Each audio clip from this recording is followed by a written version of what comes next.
आता हा जो बस स्टॉप आहे त्याच्या इकडनं आपल्याला समोर जायचे. गाडी जाईल का मोठी अरे गाडी जाईल फोर व्हीलर ती मोठी तोप आहे.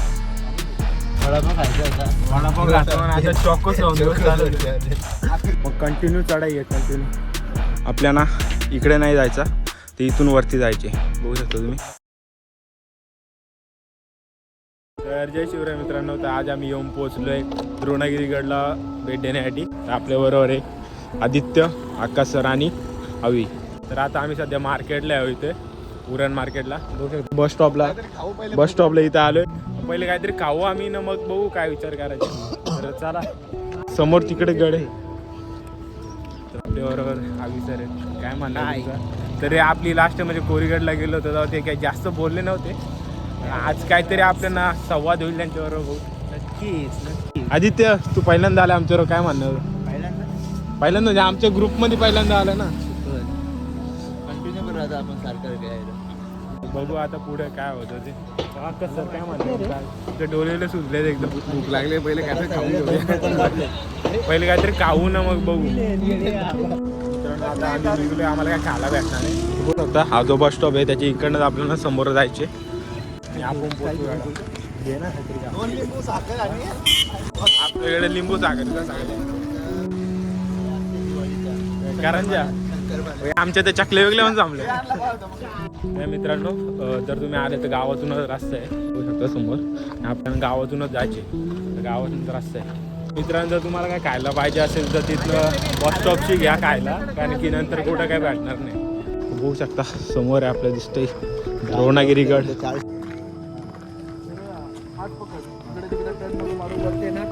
डोंगरावर चढशील ना टर्न आहे. टर्न पण नको मारू, सरळ जा. सरळ जाऊ का? म्हणजे गाडी जाईल का मोठी का राहू दे पाहिजे बस स्टॉप. अरे गाडी जाईल फोर व्हीलर राईट. किती लांब येतो आता येतो? 2-5 मिनिटं पण नाही लागणार. जागा आहे का लावायला गाडी? जाय नाही गाडी का? आम्ही थांबतो का? इकडून जा सरळ. तुम्हाला गाडी घेऊन जायला पाहिजे. पार्किंग झालं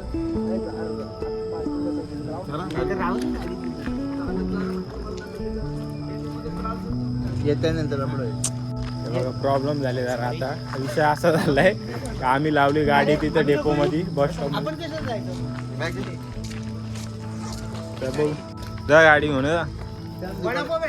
दुकानात बघतो. मित्रांनो आता आम्हाला असं समजलं की गाडी गडाच्या पायथ्याशी जाते. आता तर एक जण बोलायला सरळ जा तुम्ही वडापाव खायचा असा. वडापाव खातो आता चॉकोच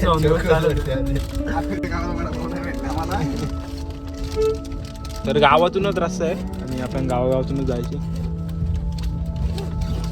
मित्रांनो आता आपण त्या गावात आपल्याला जायचे. बघू शकता इकडनं आले आता आपण. हा स्ट्रेट रस्ता आहे आणि इकडनं आपल्याला पुढे जायचं आहे आणि आपण पोचू गाड्याच्या पायथ्याला. तर आपण इकडे गेलं गाडी लावण्यासाठी. गाडी लावून आपण जाऊ थेट इकडनं. मित्रांनो फायनली आता आपण पोचलोय द्रोणगिरी गडाच्या इथे. इथून आपली स्टार्टिंग पॉईंट आहे. बघू शकता समोर फलक लावलाय. इकडनं आपण आलो ना. आता आपली इथली ट्रॅक स्टार्ट होणार. तर चला जाऊ.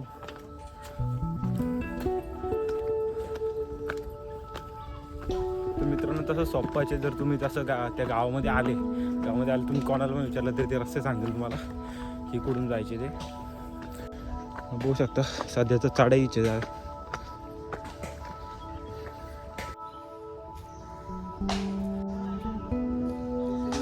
तर मित्रांनो इथं जी हनुमंताची मूर्ती आहे इकडनंच तो रस्ता जातो आपल्याला गाड्याकडे. तर चला आता जाऊ. दुसरा पण आहे का? तर मित्रांनो तिकडे एक रस्ता आहे तो सुद्धा जातो गाड्याकडे. तो एक रस्ता गाड्याकडे जातो आणि पण हा जो रस्ता आहे तिकडनं आपल्याला जरा फिरून जायला लागतं.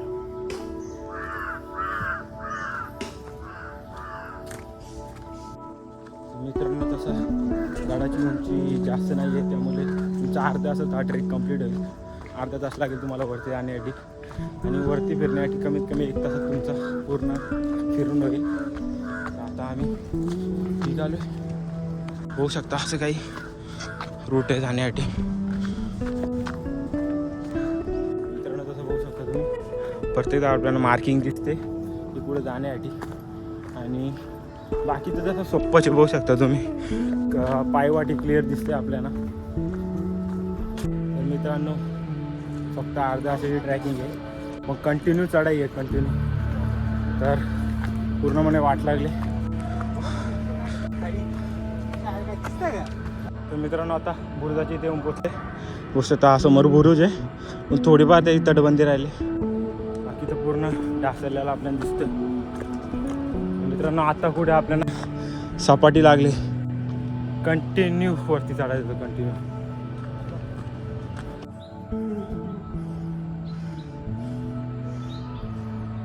आता पहिल्या वास्तू जी इथं लागलो ही कमानी आहे. इथून आता आपल्याला आतमध्ये जायचे.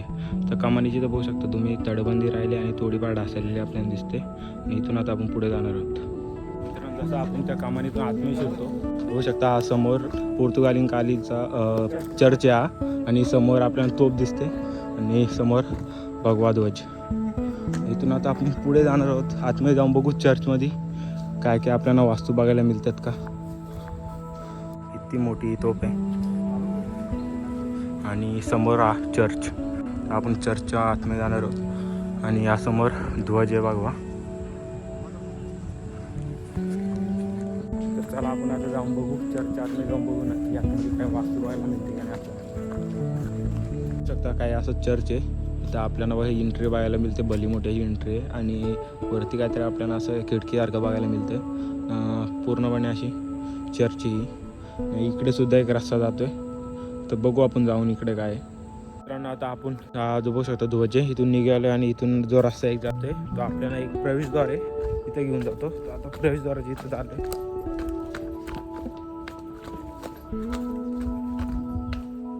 बघू शकता इकडनं एक प्रवेशद्वार येते.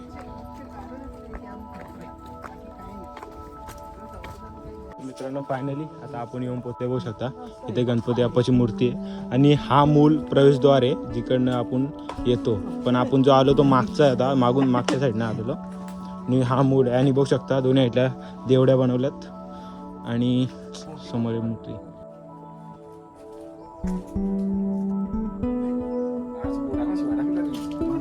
हा आहे मुख्य प्रवेशद्वार आणि इथून आता आपण पुढे जाणार आहोत. जसं की आपण आता इकडनं आलो त्या बुरुजाकडून इकडनं आलो. इथे गणपती बाप्पाची मूर्ती आहे ना. आता आपण इकडनं वरती जाणार आहोत. मित्रांनो आता आपण इथून आलोय खालून नाही इथून आता वेतल देवाचं मंदिर आहे इकडे चाललोय आम्ही आता. तर चला जाऊ. आपल्या गेले टाइमपास करतो फोटो काढायला. तिथे एक फोटो मी काढला नाही निघत बघ यांचा टाइमपास चाललाय. मित्रांनो आता आम्ही फायनली इथे बघू शकता वेतल देवाचं मंदिर आहे इथे. असे काही इथे सूचना करत इथून आता आम्ही निघणार आहोत थोड्याच वेळात. देवाचं मंदिर आहे ते.